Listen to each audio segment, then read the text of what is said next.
ಧರ್ಮ ಸಂಸ್ಥಾಪನಾರ್ಥಾಯ ಸಂಭವಾಮಿ ಯುಗೆ ಯುಗೆ. ಹಾಯ್ ಫ್ರೆಂಡ್ಸ್, ಹೇಗಿದ್ದೀರಾ?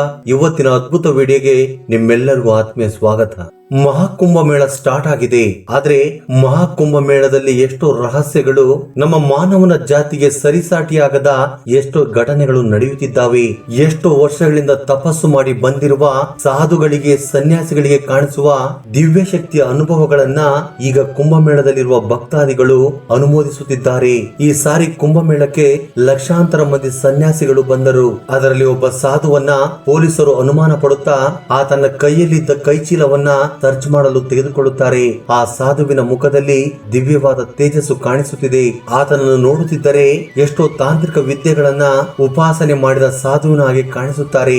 ಆದರೆ ಪೊಲೀಸ್ನವರಿಗೆ ಅಲ್ಲಿರುವ ಲಕ್ಷಾಂತರ ಮಂದಿ ಭಕ್ತರ ಸಂರಕ್ಷಣೆ ಜವಾಬ್ದಾರಿ ತಮ್ಮ ಮೇಲಿರುವ ಕಾರಣ ಎಲ್ಲರನ್ನು ಅನುಮಾನಿಸುತ್ತಾ ಜಾಗೃತವಾಗಿ ಚೆಕ್ ಮಾಡುತ್ತಿದ್ದಾರೆ. ಆ ಸಮಯದಲ್ಲಿಯೇ ಪೊಲೀಸ್ನವರಿಗೆ ಒಬ್ಬ ಸಾಧುವಿನ ಬಳಿ ಇದ್ದ ಚೀಲದಲ್ಲಿ ಚಿತ್ರ ವಿಚಿತ್ರವಾದ ವಸ್ತುಗಳು ಸಿಗುತ್ತವೆ. ಅದನ್ನು ತೆಗೆದುಕೊಂಡ ಪೊಲೀಸ್ನವರ ಪರಿಸ್ಥಿತಿ ಏನಾಯ್ತು ಎಂದು ತಿಳಿದುಕೊಂಡರೆ ನಿಮ್ಮ ರೋಮಗಳು ನಿಂತುಕೊಳ್ಳುತ್ತವೆ. ಆ ಸಾಧು ಎಷ್ಟೇ ಬೇಡ ಅಂದರೂ ಕೂಡ ಪೊಲೀಸ್ನವರು ಅವರ ಮಾತನ್ನು ಕೇಳದೆ ಆ ಚೀಲದಲ್ಲಿದ್ದ ವಸ್ತುಗಳನ್ನು ತೆಗೆದು ಹೊರಗಡೆ ಬಿಸಾಕುತ್ತಾರೆ.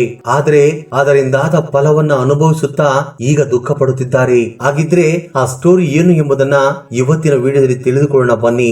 ಅದಕ್ಕಿಂತ ಮೊದಲು ನಿಮ್ಮಲ್ಲೊಂದು ಸ್ಮಾಲ್ ರಿಕ್ವೆಸ್ಟ್. ಮಹಾಶಿವನ ಕೃಪಾ ಕಟಾಕ್ಷಕ್ಕೋಸ್ಕರ ಓಂ ನಮ ಶಿವ ಎಂದು ಕಮೆಂಟ್ ಮಾಡೋ ಮೂಲಕ ನಿಮ್ಮ ಕೃತಜ್ಞತೆಯನ್ನ ತಿಳಿಸಿ. ಮಹಾಕುಂಭಮೇಳ ತುಂಬಾ ಶ್ರೇಷ್ಠವಾಗಿ ಅದ್ದೂರಿಯಿಂದ ಶುರುವಾಯಿತು. ಪ್ರಪಂಚದ 4 ಮೂಲೆಗಳಿಂದಲೂ ಕೂಡ ಭಕ್ತಾದಿಗಳ ದಂಡು ಸೇರುತ್ತಿದೆ. ಅದರಲ್ಲಿ ಒಬ್ಬ ವಿಚಿತ್ರವಾದ ಸನ್ಯಾಸಿ ಕೂಡ ಇದ್ದಾರೆ. ಉದ್ದನೆಯ ಕೂದಲನ್ನು ಹೊಂದಿ ಮೈ ತುಂಬ ಬೂದಿಯನ್ನು ಮೆತ್ತಿಕೊಂಡಿರುವ ಒಬ್ಬ ಸಾಧುವನ್ನ ಪೊಲೀಸ್ನವರು ತಡೆಯುತ್ತಾರೆ. ಆದ್ರೆ ಆತನ ಕಣ್ಣಲ್ಲಿ ಮಾತ್ರ ಏನೋ ಅರ್ಥವಾಗದ ಒಂದು ಕಾಂತಿ ಚಿಮ್ಮುತ್ತಿದೆ. ಆತನನ್ನು ನೋಡುತ್ತಿದ್ದರೆ ಈತನೊಬ್ಬ ಮಹಾಪುರುಷ ಎಂದು ಅರ್ಥವಾಗುತ್ತಿದೆ. ಅದೇ ಸಮಯದಲ್ಲಿ ಒಬ್ಬ ಪೊಲೀಸ್ನವರಿಗೆ ಯಾಕೋ ಏನೋ ಆತನ ಮೇಲೆ ಅನುಮಾನ ಬಂದು ಆತನ ಚೀಲವನ್ನು ವಶಪಡಿಸಿಕೊಳ್ಳುತ್ತಾರೆ. ಪೊಲೀಸ್ನವರು ಆತನ ಚೀಲವನ್ನು ಮುಟ್ಟಿದ ತಕ್ಷಣ ಆ ಸಾಧು ಎಚ್ಚರಿಕೆಯನ್ನು ನೀಡುತ್ತಾರೆ. ಸಾವಿರಾರು ವರ್ಷಗಳಿಂದಲೂ ಒಂದು ನಿರ್ಜೀವವಾದ ವಸ್ತು ಆ ಚೀಲದಲ್ಲಿದೆ. ಒಂದು ಸಾರಿ ಅದನ್ನು ಉತ್ತೇಜನಗೊಳಿಸಿದರೆ ಮುಂದೆ ನಡೆಯುವ ಪರಿಣಾಮ ತುಂಬಾ ಘೋರವಾಗಿರುತ್ತದೆ ಎಂದು ಎಚ್ಚರಿಕೆಯನ್ನು ನೀಡುತ್ತಾರೆ. ಆದ್ರೂ ಕೂಡ ಪೊಲೀಸ್ನವರು ಅವರ ಮಾತನ್ನ ಕೇಳದೆ ಆ ಚೀಲವನ್ನು ಓಪನ್ ಮಾಡುತ್ತಾರೆ. ಅದರಲ್ಲಿ ಆ ಪೊಲೀಸ್ನವರಿಗೆ ಒಂದು ಲಾಕೆಟ್ ಸಿಗುತ್ತೆ. ಆ ಪೊಲೀಸ್ ಆ ಲಾಕೆಟ್ ಅನ್ನ ತನ್ನ ಕೈಗೆ ತೆಗೆದುಕೊಂಡ ತಕ್ಷಣ ಸುತ್ತಮುತ್ತಲಿನ ವಾತಾವರಣ ಸಂಪೂರ್ಣವಾಗಿ ಬದಲಾಗಿ ಹೋಗುತ್ತದೆ. ಆ ಲಾಕೆಟ್ ನಿಂದ ತಣ್ಣನೆ ಗಾಳಿ ಹೊರಗಡೆ ಬೀಸುತ್ತಾ ಯಾವುದೋ ವಿಚಿತ್ರವಾದ ಮಂತ್ರವನ್ನ ಹೇಳುವುದಕ್ಕೆ ಶುರು ಮಾಡುತ್ತದೆ. ಆಗ ತಕ್ಷಣ ಆ ಲಾಕೆಟ್ ನಿಂದ ಒಂದು ವಿಚಿತ್ರವಾದ ಕಾಂತಿ ಹೊರಹೊಮ್ಮುತ್ತದೆ. ಆ ಲಾಕೆಟ್ ನ ಕಾಂತಿಯಿಂದ ಸುತ್ತಮುತ್ತಲಿನ ವಾತಾವರಣ ಪೂರ್ತಿಯಾಗಿ ಬೆಳಕಿನಿಂದ ತುಂಬಿಕೊಳ್ಳುತ್ತದೆ. ಅಸಲಿಗೆ ಅಲ್ಲಿ ಏನು ನಡೆಯುತ್ತಿದೆ ಎಂದು ಯಾರಿಗೂ ಸಹ ಅರ್ಥವಾಗುತ್ತಿಲ್ಲ. ಆ ಲಾಕೆಟ್ ನಿಂದ ಚಿತ್ರ ವಿಚಿತ್ರವಾದ ಮಂತ್ರಗಳ ಜೊತೆ ಶಬ್ದಗಳೊಂದಿಗೆ ವಾತಾವರಣ ಪೂರ್ತಿಯಾಗಿ ಭಯಂಕರವಾಗಿ ಬದಲಾಗಿ ಹೋಗಿದ್ದರಿಂದ ಪೊಲೀಸ್ನವರೆಲ್ಲರೂ ಕೂಡ ಭಯಭೀತರಾಗುತ್ತಾರೆ. ಆ ನಂತರ ಪೊಲೀಸ್ನವರು ಆ ಲಾಕೆಟ್ ಅನ್ನ ಸನ್ಯಾಸಿಗೆ ಮರಳಿ ಕೊಡುವುದಕ್ಕೆ ಪ್ರಯತ್ನ ಮಾಡುತ್ತಾರೆ. ಆದ್ರೆ ಆ ಲಾಕೆಟ್ ಅನ್ನ ಆ ಸನ್ಯಾಸಿ ತೆಗೆದುಕೊಳ್ಳುವುದಿಲ್ಲ. ನೀನು ಈಗ ಈ ಲಾಕೆಟ್ ಅನ್ನ ಎಚ್ಚರಗೊಳಿಸಿದ್ದೀಯಾ? ಈ ಲಾಕೆಟ್ ನಲ್ಲಿರುವ ಶಕ್ತಿಯನ್ನ ತಡೆದುಕೊಳ್ಳುವುದಕ್ಕೆ ನನ್ನಿಂದಲೂ ಕೂಡ ಸಾಧ್ಯವಿಲ್ಲ. ಆದ್ದರಿಂದ ಇದನ್ನ ನೀನೇ ಕಂಟ್ರೋಲ್ ಮಾಡಬೇಕು. ಅದು ಎಂದಿಗೂ ಕೂಡ ನಿನ್ನನ್ನ ಬಿಟ್ಟು ಹೋಗುವುದಿಲ್ಲ. ಈ ಲಾಕೆಟ್ ನಿನ್ನ ಹಿಂದೆ ಇರುತ್ತದೆ. ನಿನ್ನ ಬಳಿ ಕೆಲಸ ಮುಗಿದ ನಂತರ ಅದು ಬೇರೊಬ್ಬ ಯಜಮಾನನ್ನ ಹುಡುಕಿಕೊಳ್ಳುತ್ತದೆ ಎಂಬ ಮಾತನ್ನ ಕೇಳಿ ಆ ಪೊಲೀಸ್ ಆಫೀಸರ್ ಭಯ ಬಿದ್ದು ಆ ಲಾಕೆಟ್ ಅನ್ನ ಲಾಕ್ ಮಾಡೋದಕ್ಕೆ ಪ್ರಯತ್ನ ಮಾಡುತ್ತಾನೆ. ಆದ್ರೆ ಅಲ್ಲಿ ನಡೆದ ಘಟನೆಯನ್ನ ನೋಡಿ ಎಲ್ಲರೂ ಕೂಡ ಒಂದೇ ಸಾರಿಗೆ ದಿಗ್ಭ್ರಾಂತಿಗೆ ಗುರಿಯಾಗುತ್ತಾರೆ. ಪೊಲೀಸ್ ಆಫೀಸರ್ ಆ ಲಾಕೆಟ್ ಅನ್ನ ಲಾಕ್ ಮಾಡೋದಕ್ಕೆ ಪ್ರಯತ್ನ ಮಾಡಿದಾಗ ಅದು ಗಾಳಿಯಲ್ಲಿ ಹಾರಿ ಹೋಗುತ್ತದೆ. ಅದು ಆಕಾಶದ ಕಡೆ ಎಗರಿ ಹೋದಾಗ ಸುತ್ತಮುತ್ತಲಿನ ವಾತಾವರಣ ಪೂರ್ತಿಯಾಗಿ ಕೆಂಪು ಬಣ್ಣಕ್ಕೆ ಬದಲಾಗುತ್ತದೆ. ಇದ್ದಕ್ಕಿದ್ದ ಹಾಗೆ ಆ ಪ್ರದೇಶ ಪೂರ್ತಿಯಾಗಿ ಅಲ್ಲೋಲ ಕಲ್ಲೋಲವಾಗುತ್ತದೆ. ಇದನ್ನು ನೋಡುತ್ತಿದ್ದ ಪೊಲೀಸ್ ಆಫೀಸರ್ಸ್ಗೆ ಏನು ಮಾಡಬೇಕೆಂದು ಅರ್ಥವಾಗುತ್ತಿಲ್ಲ.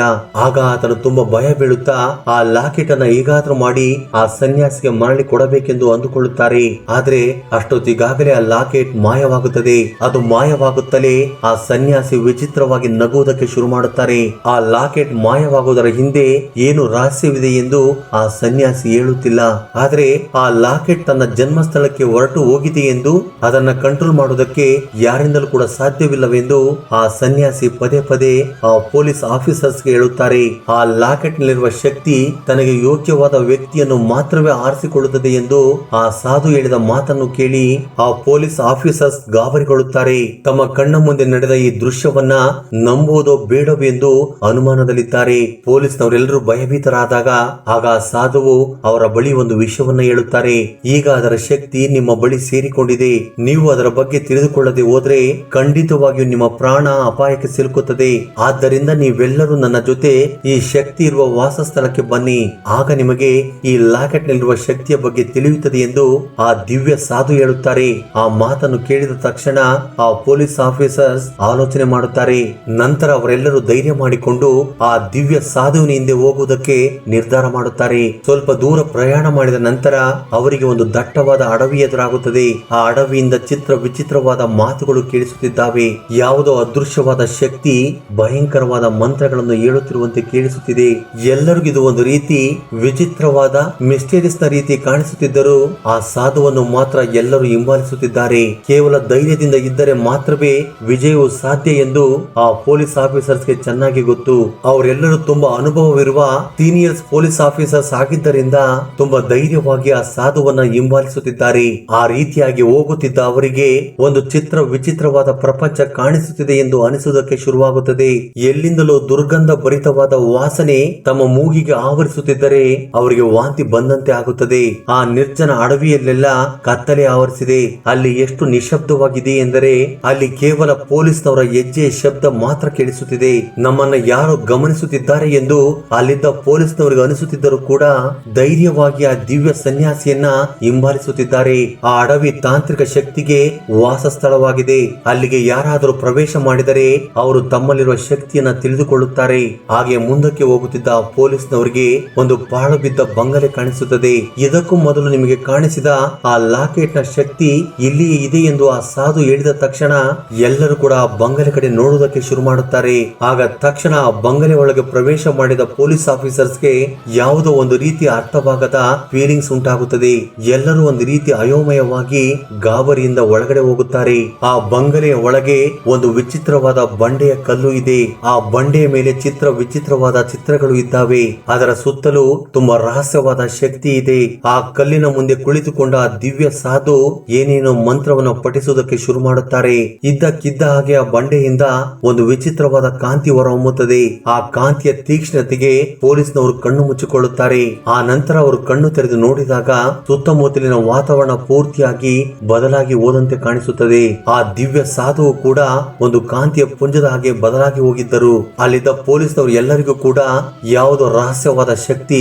ನಮ್ಮನ್ನ ಆವರಿಸುತ್ತಿದೆ ಎಂದು ಅರ್ಥವಾಗುತ್ತಿದೆ. ಆಗ ನಾವು ಇಲ್ಲಿಂದ ಹೊರಟು ಹೋಗಬೇಕೆಂದು ಅಂದುಕೊಂಡಾಗ ಯಾರೋ ಅವರ ಕಾಲುಗಳನ್ನ ಅಲ್ಲಿ ಬಂಧಿಸಿರುವಂತೆ ಅನಿಸುತ್ತದೆ. ಆಗ ದಿವ್ಯ ಸಾಧುವು ಆ ಮಂತ್ರಗಳನ್ನ ಪಠಿಸುವುದರಲ್ಲಿ ವೇಗವನ್ನ ಹೆಚ್ಚಿಸುತ್ತಾರೆ. ಆಗ ಅಲ್ಲಿದ್ದ ಪೊಲೀಸರು ಎಲ್ಲರಿಗೂ ಕೂಡ ಚಿತ್ರ ವಿಚಿತ್ರವಾದ ದೃಶ್ಯಗಳು ಕಾಣಿಸುವುದಕ್ಕೆ ಶುರುವಾಗುತ್ತವೆ. ಯಾವುದೋ ಒಂದು ಅರ್ಥವಾಗದ ಕಾಂತಿ ಅವರನ್ನ ಆವರಿಸಿಕೊಳ್ಳುವುದಕ್ಕೆ ಪ್ರಯತ್ನ ಮಾಡುತ್ತಿದ್ದರೆ ಒಬ್ಬೊಬ್ಬರು ಒಂದೊಂದು ರೀತಿಯ ಅನುಭೂತಿಯನ್ನು ಹೊಂದುತ್ತಿದ್ದಾರೆ. ಒಬ್ಬರಿಗೆ ಒಂದು ದೊಡ್ಡ ಬಂಡೆಯಿಂದ ಕೆಳಗಡೆ ಬೀಳುತ್ತಿರುವಂತೆ ಫೀಲಿಂಗ್ಸ್ ಉಂಟಾಗುತ್ತಿದ್ದರೆ ಇನ್ನೊಬ್ಬರಿಗೆ ಒಂದು ಆಳವಾದ ಬಾವಿಯ ಒಳಗಡೆ ಬೀಳುತ್ತಿರುವಂತೆ ಅನಿಸುತ್ತದೆ. ಆಗ ದಿವ್ಯ ಸಾಧುವು ಅಲ್ಲಿದ್ದ ಪೊಲೀಸ್ನವರನ್ನ ನೋಡುತ್ತಾ, ಮೊದಲಿಗೆ ನೀವು ನಿಮ್ಮಲ್ಲಿರುವ ಭಯವನ್ನ ಜಯಿಸಿ. ನೀವು ನಿಮ್ಮ ಭಯವನ್ನ ಜಯಿಸಿದರೆ ಪ್ರಪಂಚದಲ್ಲಿರುವ ಯಾವುದೇ ದಿವ್ಯ ಶಕ್ತಿಯು ಕೂಡ ನಿಮ್ಮನ್ನು ಏನು ಮಾಡಲು ಸಾಧ್ಯವಿಲ್ಲವೆಂದು ಆ ದಿವ್ಯ ಸಾಧು ಆ ಪೊಲೀಸ್ನವರನ್ನ ಎಚ್ಚರಿಸುತ್ತಾರೆ. ಆಗ ಪೊಲೀಸ್ನವರು ಧೈರ್ಯವಾಗಿರುವುದಕ್ಕೆ ಪ್ರಯತ್ನ ಮಾಡುತ್ತಾರೆ. ಆಗ ಇದ್ದಕ್ಕಿದ್ದ ಹಾಗೆ ಅಲ್ಲಿನ ವಾತಾವರಣ ಪೂರ್ತಿಯಾಗಿ ಪ್ರಶಾಂತವಾಗಿ ಬದಲಾಗಿ ಹೋದಂತೆ ಅನಿಸುತ್ತದೆ.